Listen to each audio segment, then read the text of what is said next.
मी गजानन शास्त्रीचे सर्व संत महंतांचे आमचे भीम महाराज आहेत, आमचे गणेश महाराज आहेत, व्यासपीठावरचे सर्व मान्यवर आहेत, आपणही सगळ्यात मान्यवर आहात। इथं उपस्थित असलेले सर्व लोकप्रतिनिधी, कार्यकर्ते, पदाधिकारी, पत्रकार, डॉक्टर, वकील, प्राध्यापक सगळ्यांचे आमच्या या कार्यक्रमाला आला आणि लग्नामध्ये पूज्य भैयाच्या या कार्यक्रमामध्ये माझा वाढदिवस भैयाने साजरा केला आणि 22,000 कटआउट लागले जिल्ह्यात। मी मंत्री असताना एवढे व्यापक कटआउट लागले नाही।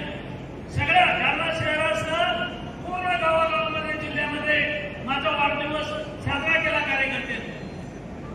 राजकारणातला आमदार, खासदार, पुढारी, नेता, मुख्यमंत्री कधी वय सांगत नाही आणि हिरोनी आणि हिरो कधी वय सांगत नाही, पण माझं वय आता 60 वर्ष झालेलं आहे, म्हणजे मी सुद्धा रिटायरमेंटच्या दिशेला आहे। यापुढे विधानसभा लढायची नाही असं मी बोललेलो आहे, मात्र साधू संतांच्या आशीर्वादानं आणि पक्षाला जर संधी दिली तर लोकसभा एकदा लढायची इच्छा आहे।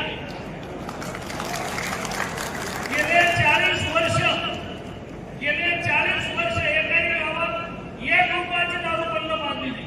40 वर्षात दोन्हीचा सरपंच झालो, पंचायत समितीचा सभापती झालो, 8 वेळा विधानसभेची निवडणूक लढलो, जिल्हा परिषदेचा विरोधी पक्ष नेता झालो, 25 वर्ष आमदार आहे, 5 वर्ष मंत्री झालो,